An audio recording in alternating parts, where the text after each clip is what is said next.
the coin. So you can see here I've got an ordinary quarter. And in capitalism, coins are used all the time in exchanging things. And the only reason why I think anybody should even know the history of coins is mainly because since we use them in capitalism all the time, you're talking about foreign exchange contracts and accounting. That's kind of valuable information to know, especially if you're doing this kind of exchanging. But this has been kind of used over 1,000 years. And let me tell you something, many empires have used coins. The Roman Empire, the Greek Empire, even the Jewish people used coins. So coins aren't really that big a deal. And when you have a dead president like this stamped on your coin, again, that's no big deal. It's just a piece of history. Nobody really gives it much of a thought. But there was a problem back in the days of Jesus. And what was the problem? Well, the problem was that what was being stamped on the coins were people that other people were worshiping, like Nero, like Julius Caesar. All the leaders of Rome, well, I don't know about all of them, but many of the leaders of Rome at that time were being worshipped. People prayed to these people. People praised these people. People expected miracles from these people.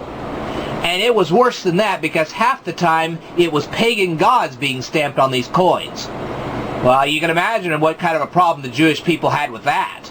They were like, you get those coins out of our temple. You're not putting something that you worship on a coin and putting it in our temple. We worship God. Well, the Romans had a problem with that, and the Romans clashed with the Jewish people all the time about this. But finally, some kind of a deal was worked out where the Jewish people could have their temple, and they could have some kind of an exchange table where the Jewish people were taking Roman coins and exchanging them for Jewish coins, which then these people were taking and buying the sacrifices necessary to take to the priest in the Jewish temple, etc., etc., etc. And I think you get pretty much the gist of this. And this had to do with Jewish ritual sacrifices, and I'm sure you can look this up all by yourself. It's right there listed in the Bible.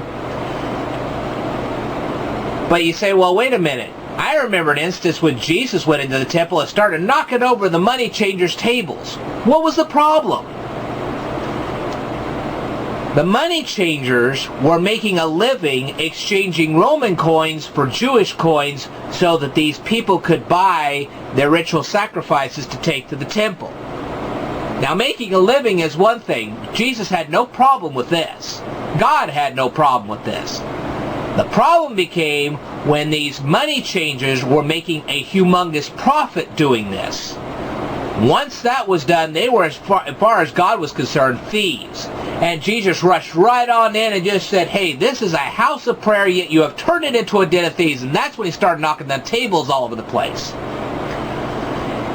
Now you say, well, that's all ancient history and who cares and yada, yada, yada. Really? Let's take a look at our modern society. Let's go back to the 20th century. Let's go back to Adolf Hitler, where he had all of his paintings put everywhere. People were worshiping him just as much as they were worshiping pagan gods. And how about Joseph Stalin? People prayed to Joseph Stalin, believe it or not. And did you ever look at what was going on in Iraq after our American troops went in there and took it over? Did you see how many paintings of Saddam Hussein were hanging around everywhere? How many coins were stamped with Saddam Hussein's face? How many statues were erected of him? One of these days the Antichrist is going to come. And when he does, you're going to see his paintings everywhere all over the world. You're going to see his face stamped on the coins. You're going to see statues of him everywhere. That's why Jesus Christ will come back and knock him on his butt. Anybody who worships the Antichrist the same way as they worship, or they used to worship Saddam Hussein, or they used to worship Joseph Stalin, or they used to worship Adolf Hitler, God's going to cut them off. You don't worship your leaders. I don't sit there and pray to George Washington. I don't pray to Abraham Lincoln. Should you? No. There's only one God, and that's the one you pray to. He's the living God, and that's what this is all about. So, should you be afraid of putting American money in the offering plate? Well, considering the fact that nobody worships George Washington or Abraham Lincoln, no. But when the Antichrist comes, don't you be putting his coins in the offering plate. God will reject them, and he'll reject you for doing it.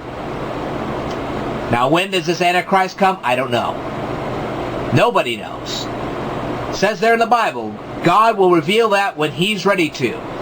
But we're not to know that right now. But once the Antichrist comes, don't take his coins. Don't worship his statues. Don't worship him at all. You stick with God, and you'll be better off. All right. I think that's all I have to say about that. Now you understand what was going on in the Jewish temple when Jesus stormed in. And now you know what's going on today. I'll tell you more in a future video, so stay tuned.